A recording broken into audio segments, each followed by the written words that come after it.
میں نے کہا کہ مزاج رکھنے والے شاعر ہیں، داد کی فوری طلب انہیں نہیں ہے، لیکن بہرحال ایک طلب تو ہوتی ہے، آدمی جب لکھتا ہے تو وہ سامنے آنا چاہتا ہے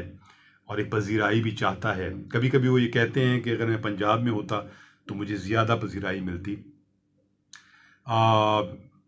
ممکن ہے یہ خیال ٹھیک ہو ان کا، لیکن اگر وہ پنجاب میں ہوتے تو انہیں بہت سارے اور مسائل کا جو مقامی ہوتے ہیں ان کا سامنا کرنا پڑتا۔ کراچی میں ان کے مزاج کے لکھنے والے، اس مزاج کے لکھنے والے کم ہیں، کیونکہ یہ بیرون کی شاعری ہے بہت زیادہ، تو یہ بالکل پنجاب میں ایسی شاعری کی پذیرائی ہے۔ جب آپ اپنی ذات سے باہر نکل کر جب اشیاء کو دیکھتے ہیں اور اشیاء کے مظاہر کو دیکھتے ہیں، کائنات کو دیکھتے ہیں، اس کی رفتار کو دیکھتے ہیں، اس کے معاملات کو دیکھتے ہیں، سماج کو دیکھتے ہیں، سماجی رویوں کو دیکھتے ہیں، تو یہ وہ شاعری ہے جس میں ہمیں لگتا ہے کہ اس میں زیادہ پھر طاقت کی ضرورت بھی ہوتی ہے، زیادہ فنکاری کی ضرورت بھی ہوتی ہے، اور اس میں ایک آزادہ روی بھی ملتی ہے، جو داخلی شاعری میں چونکہ اتنی زیادہ ہو چکی داخلی شاعری، خارجی شاعری بھی ہوئی ہے لیکن اس میں بدلتے ہوئے امکانات، بدلتے ہوئے رویے اور عہد کی جو حیثیت بدلتی جاتی ہے، اور خود آدمی کی جو سمجھ بوجھ ہے اور شعور ہے جس طرح بڑھتا جاتا ہے، زندگی کے تجربات جیسے جیسے بڑھتے جاتے ہیں، تو اس کے لیے وہ خارجی شاعری کرنا، اور اگر اس کا مزاج بھی ہو تو وہ نسبتاً ایک آسان ہوتا ہے، اور شاعری داخلی ہو یا خارجی ہو، اگر وہ شاعری ہے تو اس پر شاعری ہی ہے، اور پھر وہ آسان نہیں ہوتی۔ یہ جو ایک تکرار کا عمل ہوتا ہے، یہ تکرار کا عمل ہمارے ہاں ادب میں، ادب ہو، افسانہ ہو، ناول ہو، شاعری ہو، فکاہیہ مضامین ہوں، انشائیے ہوں، سب میں تکرار کا عمل جو ہے بڑا ایک اہم چیز ہے کہ ہم تکرار سے کیسے بچیں۔ یہ تکرار دو طرح کی ہوتی ہے، بلکہ کئی طرح کی ہوتی ہے، لیکن جو دو بڑی تکرار ہمیں ملتی ہے وہ ایک تو یہ ہے کہ ہم کلاسیکی شاعری سے بہت ساری چیزیں لے لیتے ہیں اور اس کی تکرار شروع کر دیتے ہیں۔ ایک ہم اثر شاعری سے ہم بہت ساری چیزیں لے لیتے ہیں، وہ زمینیں بھی ہو سکتی ہیں، وہ ردیف قافیے بھی ہو سکتے ہیں، وہ ایک چلتا ہوا ایک دھارا بھی ہو سکتا ہے، ایک فیشن میں آئی ہوئی شاعری بھی ہو سکتی ہے، وہ جون ایلیا بھی ہو سکتے ہیں، وہ منی نیازی بھی ہو سکتے ہیں، وہ احمد فراز بھی ہو سکتے ہیں۔ تو جو سکہ راج الوقت ہو جائے، ظفر اقبال بھی ہو سکتے ہیں، شکیب جلالی بھی ہو سکتے ہیں، تو جو سکہ راج الوقت ہو، جس طرح کی شاعری اس کی روش میں، اس کی رو میں اگر آپ بہنے لگیں تو وہ ایک تکراری عمل شروع ہو جاتا ہے۔ یہ تکراری عمل ضروری نہیں ہے کہ آپ یعنی لکھنے والا اس کو بہت زیادہ شعور کے ساتھ اختیار کر رہا ہو، بعض لوگ بہت شعور کے ساتھ بھی اختیار کرتے ہیں، لیکن بہت سارے شعراء غیر شعوری طور پر، لاشعوری طور پر اس کی عزت پر، اس بھنور میں آ جاتے ہیں اور پھر چلتے رہتے ہیں۔ ایک کلاسیکی جو شاعری ہے اس کی تکرار ہمارے ہاں شروع ہو جاتی ہے، ایک ہم اثر شاعری کی تکرار شروع ہو جاتی ہے، اور آخری سطح یہ ہوتی ہے کہ ہم اپنے آپ کو ہی دہرانے لگ جاتے ہیں، یعنی ہم اپنی ہی تکرار شروع کر دیتے ہیں۔ تو یہ تینوں رویے شاعری میں، پورے ادب میں بہت عام ہیں، اور تینوں کے نتائج بڑے بھیانک ہیں، اور اس کے بارے میں آپ کے اطراف جو لوگ ہیں وہ کہیں اشارے کر سکتے ہیں، آپ کو بتا سکتے ہیں، لیکن یہ جو لکھنے والا ہوتا ہے وہ جب ٹرانس میں لکھ رہا ہوتا ہے تو وہ تو یہی سمجھ کے لکھتا ہے کہ وہ کچھ نیا تخلیق کر رہا ہے، اور جو بھی وہ تخلیق کر رہا ہے وہ اس کی گزشتہ شاعری سے وہ آگے کی طرف ہے، وہ اس کی ہم اثر شاعری سے بھی بہت آگے کی طرف ہے، اور وہ کلاسیکی شاعری سے شاید بالکل ٹکر کھاتی ہوئی شاعری ہے، غزل ہو، نظم ہو، گیت ہوں، جو بھی ہو صنف۔ تو یہ بڑی دلچسپ ایک معاملہ ہے کہ ہم کس تکراری عمل میں اکثر اوقات گرفتار ہو جاتے ہیں اور ہمیں اس کی بالکل خبر نہیں ہوتی، اور لوگ اگر اشارہ کر بھی رہے ہوتے ہیں کہ بھیا یہ تو جون ایلیا کا رنگ آ گیا، بھیا یہ تو ظفر اقبال کا رنگ آ گیا، بھیا یہ تو سرفراز حسین آ گیا آپ کے اندر، یہ تو ناصر کاظمی آ گیا، منی نیازی آ گئے، تو اس پر بہت شدید رد عمل ہوتا ہے لکھنے والے کا، اور وہ سمجھتا، اور یہ کسی ہم اثر شاعر کے تکراری عمل آنے لگے، بالکل قریب کے لوگوں کے تکراری عمل آنے لگے، مصرے قریب آنے لگ جائیں، مضامین قریب آنے لگ جائیں، تو یہ ہم گوارا نہیں ہوتا کسی بھی لکھنے والے کو، یار یہ کیا بات کہہ دی، یہ تو ہمارا مخالف ہے، یہ ہمارا دشمن ہے، یہ تو جیلس ہو رہا ہے، جل رہا ہے، جانتا ہی نہیں ہے۔ بہت سارے رویے ہیں، بہت ساری باتیں ہیں، اور وہ جو ایک جسے کہتے ہیں خبط عظمت، جو بہت بالعموم بہت زیادہ پایا جاتا ہے ہمیشہ ہم عصر شاعری میں، نئے لکھنے والوں میں، پرانے لکھنے والوں میں، تو خبط عظمت جو ہے وہ سوار ہو جاتا ہے، اور وہ کوئی بھی چیز عقل کی، شعور کی، سمجھ کی اس کو کھلنے نہیں دیتا، اور وہ خبط عظمت جب اترتا ہے تو سب کچھ ڈھہ چکا ہوتا ہے، ختم ہو چکا ہوتا ہے، فنا ہو چکا ہوتا ہے، اور شاید وقت بھی نہیں رہتا واپسی کا۔ شاعری ہو یا محبت ہو، واپسی بہت مشکل ہوتی ہے، اور جو لوگ واپسی کر لیتے ہیں اور سمجھ لیتے ہیں چیزوں کو اور آگے بڑھ جاتے ہیں تو وہ بہت اچھی بات ہے۔ تو کیا سحر تاب رومانی بھی تکراری عمل میں ہیں؟ اور کیا وہ ہم عصر شاعری کی تکرار میں ہیں، کلاسیکی شاعری کی تکرار میں ہیں، نئے لوگوں کی شاعری کی تکرار میں ہیں، یا اپنی ہی شاعری کی تکرار میں ہیں؟ تو اب یہ جو ہے صورتحال، اس کو کہنا بہت مشکل ہے۔ یہ کہنا بھی مشکل ہے کہ یہ جو مجموعہ ہے املاک کچھ آگے بڑھا ہے، یا وہ تھکن کا شکار ہوئے ہیں، یا وہ تنزلی کا شکار ہوئے ہیں، یا وہ ریپیٹ کرنے لگے ہیں۔ یہ ریپیٹیشن ان کے کچھ پسندیدہ شعراء کے حوالے سے ہے، خود ان کی شاعری کے حوالے سے ہے۔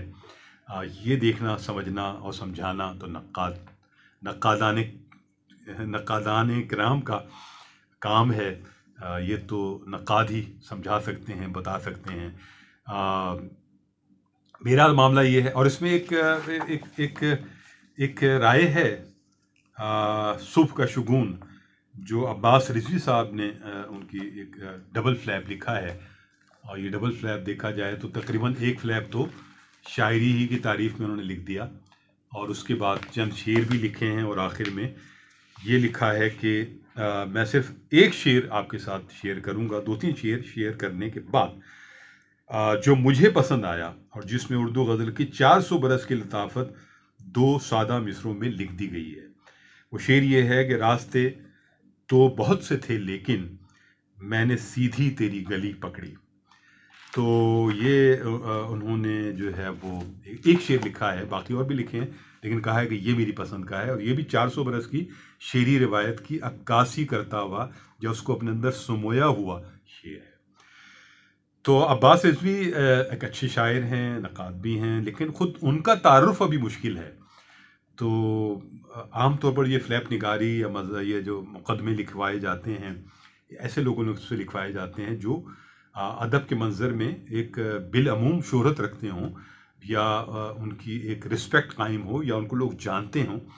لیکن اگر کوئی مقدمہ آپ کا وہ لڑ رہا ہے جسے ابھی خود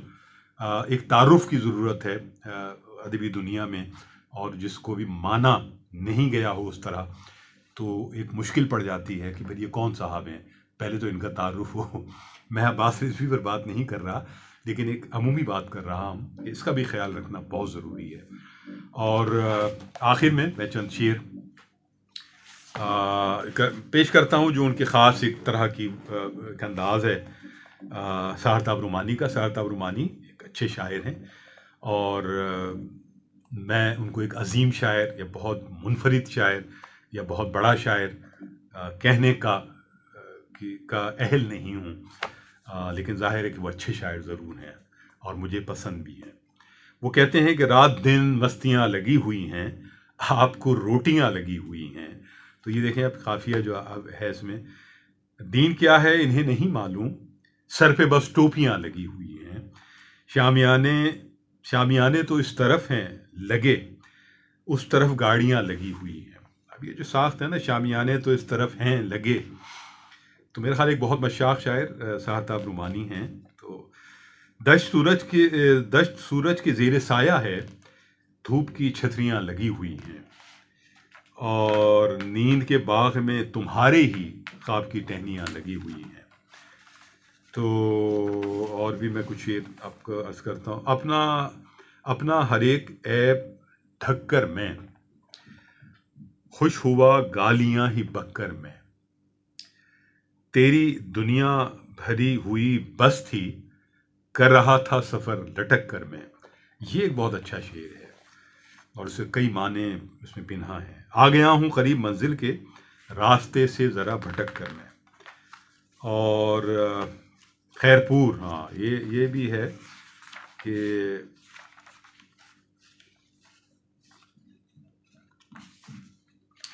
آم کے پیڑ اور کھجور کے ساتھ ایک تعلق ہے خیرپور کے ساتھ۔ تو خیرپور جو ہے وہ ان کی جنم بھومی ہے اور وہ رہے ہیں وہاں۔ اور بج گیا مجھ سے جو مقابلے میں، مارا میں نے اسے مشاعرے میں، میں بھی دیکھوں کہ کس میں ہمت ہے، کون بولے میرے معاملے میں۔